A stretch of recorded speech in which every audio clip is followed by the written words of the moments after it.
Bonjour à toutes et à tous, bienvenue dans ce nouveau PF Mercato. On a un très beau programme aujourd'hui puisqu'il s'agit des dossiers Neymar, Skriniar et Vitinha. Tout ça avec nos informations et bien sûr toujours un maximum de sourire et d'optimisme. En tout cas, avant de démarrer tout ça, n'oubliez pas le petit j'aime sur la vidéo pour nous soutenir, c'est très important. Et puis bien sûr, abonnez-vous en activant la cloche pour être sûr de ne rien manquer de l'actualité du PSG. On est là à peu près tous les jours, encore plus quand c'est la saison. Et puis là, bien sûr, pour vous faire vivre ce mercato.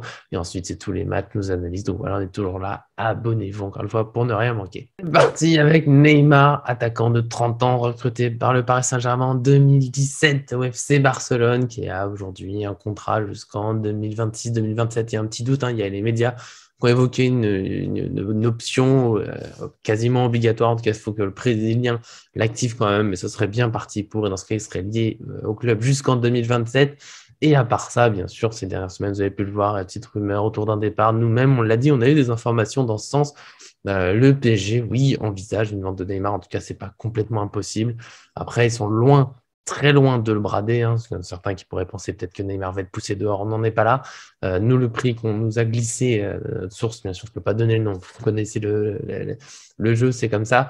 Mais nous, on nous évoque 80 millions d'euros quand même. Alors, c'est peu par rapport aux 222 de sa clause libératoire en 2017, mais c'est quand même déjà une belle somme pour un joueur qui voilà, sort d'une saison un peu décevante, beaucoup d'irrégularités, notamment encore une longue blessure, forcément des questions qui se posent, des premières semaines très difficiles pour la reprise après la Copa América, mais il est plutôt monté en puissance sur la fin de saison. Nous, on ne l'oublie pas quand même, il a réussi des bonnes choses. En tout cas, le PSG ne veut pas le brader, ne veut pas le pousser dehors à tout prix. Mais on a vu notamment le président Nasser Al-Khelaifi qui n'a pas écarté un départ alors qu'il sait très bien dire on aime notre joueur, il partira pas, c'est l'un des meilleurs. Là, quand il avait des questions sur Neymar pendant la semaine, il a plutôt souligné qu'il ne voulait plus le bling-bling ou les paillettes à Paris et que pour les départs, les arrivées, ça serait géré en privé et qu'on verrait plus tard ce qui se passe. Donc voilà, forcément, il y a des rumeurs. Il y a notamment RMC Sport ce dimanche qui a assuré que le Brésilien n'écarte plus un départ, alors que depuis le début, voilà, le plus clair, c'est que Neymar veut rester. C'est aussi ce que nous, on avait dit, et c'est notre ligne qui reste. Neymar, globalement, veut rester, même si RMC Sport a indiqué voilà, qu'il y a une réflexion sur un départ, notamment parce que Neymar a été vexé par les propos du président Nasser Al-Khelaifi. Il reste quand même globalement que Neymar devrait rester, ça reste son objectif numéro un, gagner la Ligue des Champions avec le PSG, briller aux côtés de Mbappé, de Messi, du reste de l'équipe. Donc la tendance, c'est bien toujours qu'il reste, surtout que nous, on est retourné vers la source, on nous dit toujours que pour l'instant, il n'y a pas vraiment d'offre pour lui. Les grands clubs sont tournés vers d'autres joueurs et ça ferait une grosse dépense entre ces 80 millions et son salaire. Évidemment, il y a à la limite, éventuellement, peut-être Chelsea qui pourrait se rapprocher, mais ça reste très lointain et c'est même pas sûr que Neymar soit vraiment intéressé. La première ligue ne sera pas forcément le championnat qui lui correspond le plus. Ça, attention, c'est pas l'information, c'est mon avis. L'information s'arrêtait au fait que Chelsea est le plus proche tout en étant très loin. Donc, à moins d'une grande surprise, Neymar va continuer à Paris. De mon côté, j'y vois plutôt une bonne nouvelle. Je sais qu'il a beaucoup déçu. Je sais que certains doutent de sa capacité à revenir au meilleur niveau, mais je suis un optimiste, pardon. Et Neymar, ça reste un joueur extrêmement talentueux qui a beaucoup aidé le PSG dans des moments. Faut pas l'oublier. Si on va en finale de Ligue des Champions, c'est notamment grâce à ses performances dans le jeu. Donc voilà, moi j'espère toujours le voir revenir briller. Sa fin de saison était intéressante. J'ai l'impression qu'il est revenu assez déterminé. Il y a la Coupe du Monde. Alors, c'est peut-être un peu un double tranchant, puisque Coupe du Monde, je pense qu'il va être très, très sérieux cet été pour arriver en pleine forme. Pas de temps à perdre, la Coupe du Monde en novembre. Voilà, il faudra être prêt au maximum le plus tôt possible. Après, j'ai peur qu'il y ait une décompression, mais un peu comme pour tous les autres joueurs après la Coupe du Monde, j'ai peur des blessures et Neymar, on connaît son historique. Donc, c'est là ma petite crainte pour cette saison, mais bon, j'espère surtout qu'il aura été un peu piqué par la remise en question du PSG, qui se dira, ah bon, bah voilà, j'ai pas fait assez, faut pas qu'il ça rentre dans une colère, qu'on arrive dans une tension entre le joueur et le club. C'est aussi à lui d'écouter les critiques. Il y a pas que les médias ou certains supporters qui trouvent qu'il pourrait peut-être faire un peu plus, être un peu plus sérieux, certainement. Voilà, donc j'espère que ça le poussera à faire encore mieux. Dites-moi, vous, dans les commentaires, ce que vous en pensez. Arthur n'est pas là aujourd'hui pour me dire si je suis fou ou pas, donc c'est à votre tour. Et de toute façon, on est toujours ravis de discuter avec vous, donc allez-y, dites-moi si voilà, vous préférez plutôt que Neymar s'en aille. Si vous y croyez comme moi, je serais ravi de vous répondre, tant que bien sûr c'est dans le respect et la bonne humeur. Nouveau dossier du jour, Milan Skriniar. Pour les plus attentifs, il y a eu un tout petit changement au niveau de la présentation. Peut-être la lumière, parce que j'étais un peu pâle. Déjà que je suis malade, si en plus je mets une lumière blanche, je vais peut-être mourir, mais bon, là on passe à Skriniar, c'est quand même plus plus intéressants. Défenseur central de 27 ans de l'Inter Milan, sous contrat jusqu'en 2023. Ça fait un moment qu'il est évoqué proche du PSG, avec des chiffres qui oscillent 70, 80 millions, des offres, des accords, peut-être oui, peut-être non. Et donc là aussi, on s'est renseigné auprès de notre source, toujours très bien renseignée, donc on ne peut pas dire le nom, vous le savez encore une fois.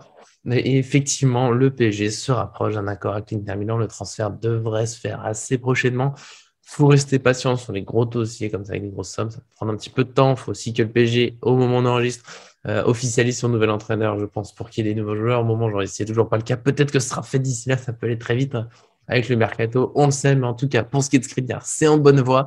Et on m'a indiqué que ça devrait se faire pour un montant total de 76 millions d'euros, avec d'abord 61 millions d'euros fixes cet été tout de suite envoyés à l'Inter Milan, et ensuite il s'agit de 15 millions supplémentaires en bonus sur 2 saisons en tout. Il y a déjà 3 millions prévus en bonus pour le titre de champion de Ligue 1, 2 millions pour la Ligue des champions remportée. Et ensuite s'ajoute 10 millions dans une clause nombre de matchs joués. Là, c'est 5 millions par saison avec 25 rencontres à jouer en Ligue 1 et Ligue des champions cumulés. Des bonus globalement très accessibles, sauf peut-être les 2 millions pour la Ligue des champions, même si on espère que ça viendra. Les autres sont quand même assez sûrs. Donc, c'est un peu plus de 70 millions d'euros pour Skriniar normalement, avec toujours une petite prudence. On sait que le mercato va très vite. Parfois, les clubs tentent quelque chose au dernier moment, de baisser le prix, de le monter. On sait que voilà, des fois, les dossiers se retournent complètement d'un coup, mais normalement, ça devrait bien être autour de ces sommes. Je vous laisserai me dire ce que vous en pensez dans les commentaires, encore une fois, évidemment. Moi, je trouve que c'est un peu cher, voilà, pour être honnête, même si Skriniar, évidemment, c'est un excellent défenseur, c'est une référence notamment dans son style, avec l'agressivité, la puissance, sans être maladroit avec le ballon non plus. C'est pas le plus grand relanceur. Voilà, ça pourrait faire beaucoup de bien au PSG, amener de la concurrence, amener un petit peu de solidité, parce qu'on a pris beaucoup trop de buts la saison dernière. Skriniar, oui, excellent défenseur, mais il reste plus qu'à 1 an de la fin de son contrat. Pour moi, ça fait une grosse somme avec peut-être des coups à tenter sur des joueurs un peu moins chers, sur des joueurs peut-être prometteurs, parce que il n'est pas vieux, mais il est plus tout jeune. Voilà, 27 ans, il ne va pas exploser d'un coup normalement, même s'il peut encore progresser un peu. Donc voilà, pour moi, c'est un peu cher, mais je serais quand même content de s'amuser. Je pense que ça peut faire du bien au PSG, peut-être pousser un petit peu les joueurs en place à se donner davantage, aussi avoir une option en plus pour jouer une défense à 3. Après, il faut toujours voir ce qu'on va faire. Thilo Kehrer et Abdou Diallo, qui sont pour l'instant toujours là, évoqués sur les départs, mais rien de concret pour l'instant. Voilà, on verra comment ça se passe.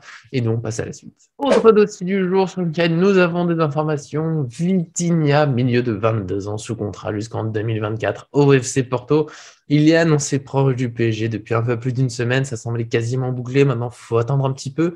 La patience est un petit peu difficile à avoir pour le moment, surtout que ce dossier, voilà, beaucoup de médias ont dit que c'était fait quasiment une visite médicale sur le week-end de la semaine dernière. Et boum, une signature. Finalement, pas de nouvelles pendant une semaine. Pourtant, notre source nous dit bien que tout va dans le sens d'une arrivée de Vitinha, à part une immense surprise, ça va se faire, ça va être signé. Il faut juste patienter un petit peu, notamment, encore une fois, au moment journaliste, le PSG n'a toujours pas d'entraîneur pour la saison prochaine, et donc c'est ça voilà, qui devrait peut-être un petit peu tout débloquer. En tout cas, pour Vitinha, nous, on nous a confirmé que ça devrait bien être un transfert à 40 millions d'euros, le montant de sa clause libératoire, mais normalement, le PSG va réussir à obtenir un paiement qui se fait pas en une seule fois cet été, mais plutôt 25 millions d'euros tout de suite, 5 autres millions qui s'ajoutent l'année prochaine avec une option automatique, voilà, pour différer un petit peu le paiement. Et puis les 10 millions d'euros qui restent, pour arriver à 40, c'est encore une option avec le nombre de matchs joués. C'est assez classique dans le football. Là, il s'agit simplement de 20 rencontres à jouer sur la saison. C'est donc assez facile. Le but de ce genre d'option pour les deux clubs, c'est de se mettre d'accord sur le montant total, tout en trouvant voilà, des petites options, des petits rallongements pour que le paiement ne se fasse pas tout cet été et que soit compté plus tard. Mais évidemment, donc on devrait bien arriver à 40 millions d'euros. On nous a aussi indiqué que Vitinha devrait signer un contrat de 5 ans avec un salaire qui va évoluer en démarrant à 3 millions d'euros net par saison pour arriver à 5 millions d'euros net par saison. Ça me paraît voilà, assez honnête comme montant, même si 40 millions d'euros, c'est peut-être légèrement élevé pour un joueur qui n'a pas encore montré beaucoup en Ligue des Champions, qui a fait une excellente saison là, avec le FC Porto, mais qui finalement a sa première grosse saison professionnelle. Après, elle est tellement prometteuse dans son contenu cette saison qu'on peut se dire que ça vaut le coup d'y aller, de faire cette dépense pour un milieu qui pourrait devenir une référence à son poste dans les prochaines années, qui pourrait jouer avec Marco Verratti pour avoir une équipe capable d'avoir une position de balle incroyable, de faire un gros pressing aussi, d'être solide devant sa défense. Ce Vitinha, c'est un peu pareil que Verratti, pas très grand, 1m72, il n'est pas particulièrement costaud, mais il a un très bon sens du jeu, autant avec la balle que sans la balle. Il a beaucoup progressé défensivement cette saison. Il est rentré dans des bons chiffres au niveau des ballons récupérés, très à l'aise avec le ballon, des passes, des frappes. Voilà, il peut faire beaucoup de choses, beaucoup de bien, je pense, au PSG. Donc ça pourrait, je le disais, il pourrait être associé à Verratti, il pourrait être dans le milieu à 3. Il pourrait aussi être le successeur, entre guillemets, de Verratti, qui aura 30 ans en novembre, mine de rien. Bon, il faut commencer à penser à la suite, surtout que déjà beaucoup de blessures. On va pas se dire que les 5 prochaines années seront beaucoup plus simples de ce niveau-là. Donc voilà, je pense que c'est un coup à tenter pour de vrai. C'est un joueur que j'ai très envie de voir au PSG. Je pense qu'il peut faire beaucoup de bien. Ça nous manque des joueurs comme ça capables de faire le lien pour de vrai entre le défense et l'attaque. Donc des attaquants qui sont pas obligés de redescendre, qui ont des ballons pour aller mettre les buts. Ce sera peut-être plus simple aussi d'avoir, on dire, des bonnes statistiques, même si le football n'a pas fait que de ça.